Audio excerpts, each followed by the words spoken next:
नमस्कार, मैं हूं सुरेश कुमार और आप देख रहे हैं मोठार न्यूज़। एक मुलाकात सरपंच कार्यक्रम में आप सभी का स्वागत है।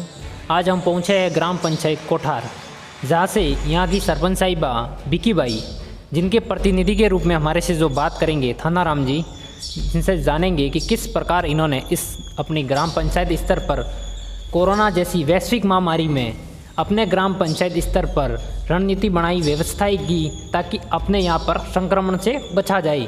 तो सबसे पहले सरपंच साहब यहाँ के जो है बिकी बाई, उनके प्रतिनिधि के रूप में हमारे से जो बात करेंगे वो है थाना राम जी, तो इनसे जानेंगे। तो सर, आपका सबसे पहले हमारे चैनल पर स्वागत है।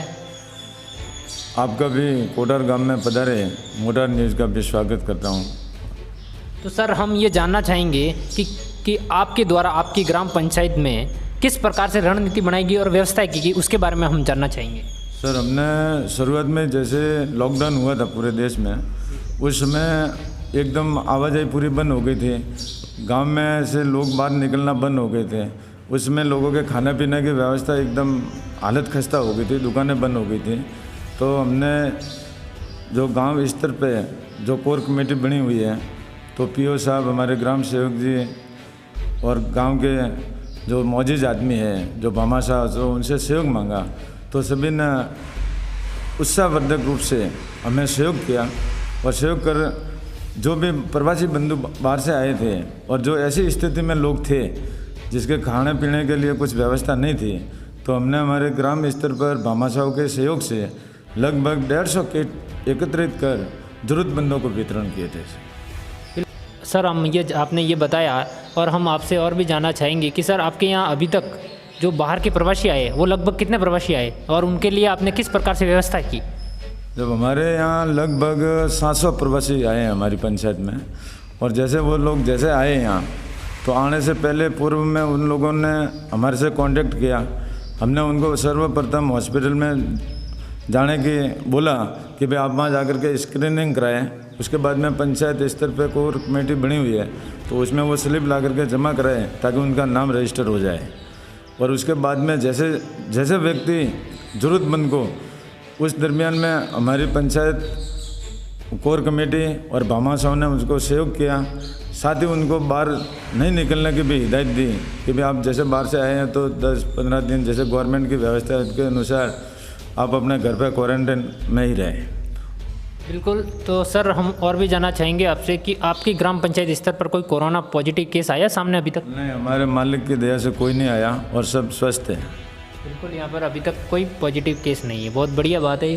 सर, और भी जानना चाहेंगे, जब देश में पूरा लॉकबंदी कर दिया गया था, जब किसी को बाहर जाने की अनुमति नहीं थी, तो आपने अपनी ग्राम पंचायत स्तर पर जो गरीब तबके के लोग हैं उनके लिए किस प्रकार से खाने की व्यवस्था की जब लॉकडाउन था देश में, तब वो जानना चाहेंगे। मैंने आपको पूर्व में बता दिया कि हमारे भामाशाह के सहयोग से लगभग 150 किट तैयार किए और 150 किट ज़रूरतमंदों को सबके सहयोग में साथ ले जा करके पूरी टीम ने उनको वितरण किए।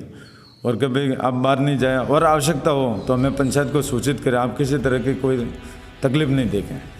बिल्कुल, बहुत बढ़िया सर बताया आपने। तो सर, फिर धीरे धीरे लॉकडाउन कम होने लगा, लॉकडाउन 4, 5 जो अनलॉक स्टार्ट हुआ, तो सरकार ने एक नोटिस जारी किया कि भाई जो रोज़गार नहीं है जिन लोगों के पास, उनको नरेगा के तहत रोज़गार दिया जाए। तो आपने अपनी ग्राम पंचायत स्तर पर कितने लोगों को रोज़गार दिया और किस प्रकार से उनको जागरूक के लिए भी जानकारी दी कि भाई नरेगा में काम तो करना है, लेकिन इसके साथ इसका नियमों का भी ध्यान रखना, तो वो क्या? मतलब हमने हमारी पंचायत स्तर पे हमारे 2 गांव है, कोटार और वेलार, उसमें कुल मिला करके 650 लेबर लगे हैं नरेगा के तहत, जिसमें ज़रूरतमंद को पहली वरीयता दी और उसके बाद में प्रवासी बंदियों को भी प्राथमिकता देते हुए लगभग 600-650 लेबर आज हमारे यहाँ काम कर रहे हैं पूरी पंचायत में। उसमें जब काम करने वाले हैं जितने भी लोग, उनको दूरी बनाए रखने के लिए भी हिदायत दी। हमारे पंचायत स्तर पर मास्क वितरण भी किए, सैनिटाइज वितरण भी किए, साबुन वितरण भी किए और साइड पे सभी जगह व्यवस्था बनाई कि भाई इस महामारी से बचने के लिए दूरी बनाए रखना ही जरूरी है। बिल्कुल बढ़िया सर आपने बताया। तो सर, हम आपसे ये जानना चाहेंगे, आपको राज्य सरकार और केंद्र सरकार से कोई आपकी पंचायत स्तर पर कोई आर्थिक सहायता मिली है, वो जानना चाहेंगे। हमारे राज्य सरकार गिनो या केंद्र सरकार गिनो, पंचायत में कोविड के लिए फंड 50,000 रुपये आए थे और 50,000 रुपये का हमने मास्क खरीदे, सैनिटाइज खरीदा उसके बाद में हाइड्रोकॉप्स से गाँवों में, दोनों गाँवों में छिड़काव किए और वो राशि हमने खर्च की है। बिल्कुल, सर ने बताया कि यहाँ पर उस फंड का इन्होंने कुछ सैनिटाइज छिड़काव के लिए भी किया और मास्क वितरण के लिए भी किया। तो सर, अब इस बीमारी के साथ अपने को जीना है, इसके साथ आत्मनिर्भर रह के कार्य करना है, तो आप अपने ग्राम पंचायत स्तर पर किस प्रकार से लोगों को जागरूक के लिए एक संदेश देना चाहेंगे ताकि यहाँ पर लोग उस संदेश का पालन करें और सरकारी गाइडलाइन का भी पालन करें ताकि ये संक्रमण ना फैले? हम तो गांव वालों को ये कहते हैं भी काम करना भी ज़रूरी है, धंधा करना बहुत ज़रूरी है, उसके साथ में एक दूसरे से दूरी बनाए रखना भी ज़रूरी है। अपने यथासंभव मास्क, जैसे अपन भीड़ क्षेत्र में जाए तो मास्क बांध के जाए और घर आए तो मास्क खोल दे, एक अलग बात है, ताकि कम से कम शरीर में ऑक्सीजन की कमी भी नहीं रहे।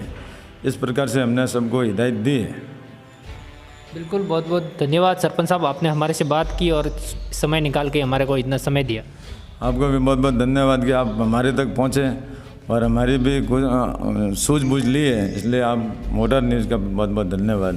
बिल्कुल धन्यवाद सर। तो बिल्कुल हम भी यही कहना चाहेंगे कि लास्ट में कि सेफ रहिए, सुरक्षित रहिए और अपने कार्य के लिए आप जाइए, कार्य करिए, लेकिन इस बीमारी के साथ आपको आत्मनिर्भर रह के कार्य करना और लड़ के कार्य करना है। लेकिन कुछ गाइडलाइन, सरकारी गाइडलाइन का पालन जरूर करें। मुंह पे मास्क होना चाहिए और सैनिटाइज अगर आपके पास नहीं है तो आप साबुन से हाथ अवश्य धोए और बिल्कुल इस नियमों का पालन करने के साथ आप सारे काम कर सकते हो। धन्यवाद, मिलते हैं नेक्स्ट वीडियो में।